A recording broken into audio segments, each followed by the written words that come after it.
Hey, how about you, everybody? Welcome into a special episode of the recruiting show, the Corner Recruiting Show. It's a special episode because Auburn got a special commitment today. Just got finished wrapping up and earning the commitment of five-star safety Bralan Womack, the number one safety in the country according to Rivals, number one safety in the country according to 24/7. So, big deal here. As a matter of fact, I think it's the first ever five-star DB Auburn has a commitment from. He's commitment number 13 for Auburn. Fellas, Cole Pinkston, Allen Head, what's Auburn getting here? We'll start with Cole up there in the top right. Cole, what are you thinking about Braylen Womack? Big commitment here. Well, the first thing that stands out to me about Womack is his mentality. His mentality I love, man. He's got what do they say? He's got that dog in him, right? He's got a quiet confidence that I love, and he's a do-it-all guy. We talked on the recruiting show about having those three-level players. I think Womack he doesn't play down on the edge, but he plays offense. He does so many things because he's an elite athlete. I love Braylen Womack. He's one of my favorite players in this entire class. His versatility, you can line him up anywhere in the secondary. Safety, yeah, but don't be surprised if you one day see him at nickel, if you one day see him at corner. He's that kind of player. I think he's a game changer. Man, plays offense, does a little bit of everything. Allen Head, what's Auburn getting here? So he's just a safety prospect that checks a lot of boxes, right? I mean, he's a guy with with good size, athleticism, versatility. Cole, you talked about the football IQ. I mean, he's a three-position player for you in the back end because of his IQ. And I think he's a natural safety and / star for Auburn, which is the nickel spot. But if you needed him to, Braylen Womack's an eraser-type player. You can put him at other spots if you have injury. You can put him at other spots if guys aren't performing. He's just that level of intelligence on a football field. You see it with the way he breaks on the ball, how he recognizes certain match pattern. I mean, and there's a lot of different things that you can do with him. He excels in zone. He excels in man. Just a kid that really you can do a lot with. And if I'm DJ Durkin and you've got Anquan Fagans and you've got Eric Winters, well, now this is your third safety in that room that provides even more versatility. So you can mix and match with those three and play them at different positions against different teams, contingent on what their personnel grouping is going to be, and be able to match up with anybody in the country. So to bring in a guy like this that raises the ceiling of a really talented group already, I mean, it says everything. And again, I said this on the Thursday morning show, but big for TJ Rushing. We've talked about, the effect that Charles Kelly had on last year's class. And to be honest, I really like TJ. I think he's an intelligent recruiter. And I think that jumps off the page when you hear a conversation with him. But you still want to see results. And to be able to follow up where Charles left off and land an even higher-rated prospect than the two that Charles just landed,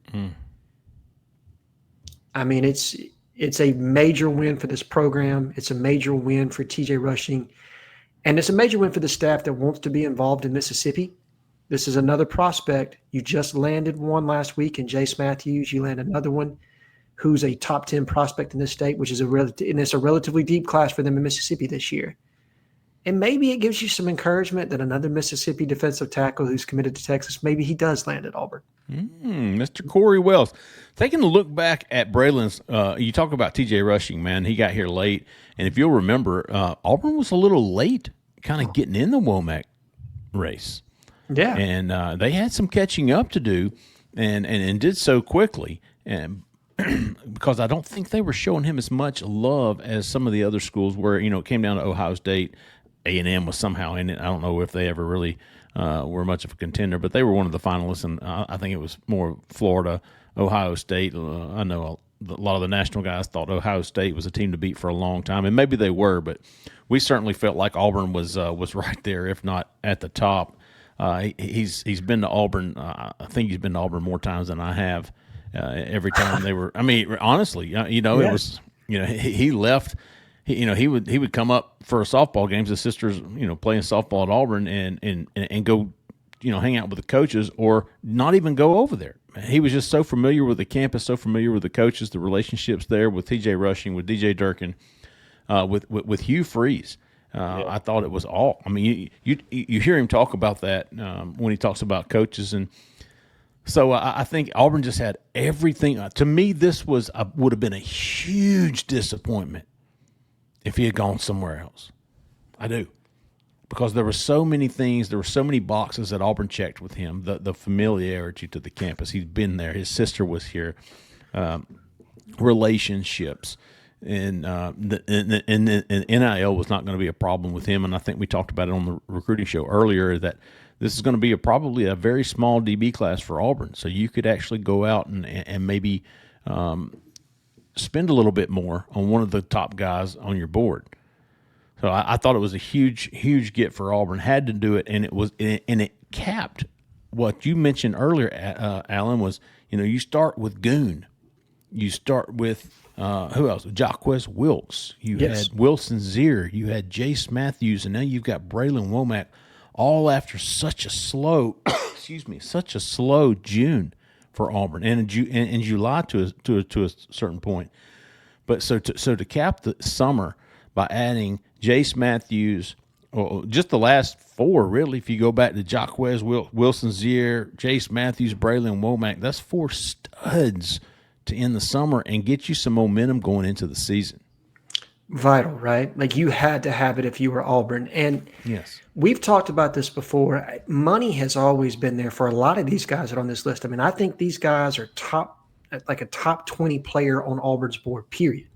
Right? Like the last five that you've landed are all definite wants in this class. They're going to be selective.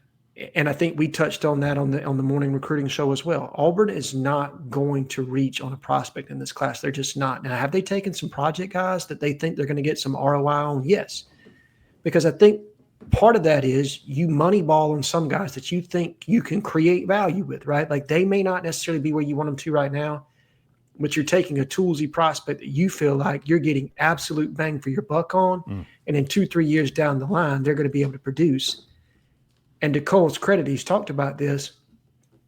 You can afford to take that shot on certain players at certain positions. Right. Because of the way they've recruited and because of how, the demographic of this roster is. Again, it is very sophomore and freshman laden as it pertains to the top end talent on this roster. So being able to take a finishing, ceiling-raising piece like Braylen Womack is achievable because I think you also took some guys that probably didn't cost you as much of your rep share. But eventually, they may turn out on the field, especially if this staff continues to eval the way that they have. They may turn out on the field and be better than some of these guys that were rated ahead of them. Absolutely. Fantastic pickup for Auburn ending the summer. Number 13 commitment, probably going to boost them up near the top 25 in recruiting. We're going to have a full coverage there at AuburnSports.com. Go check it out.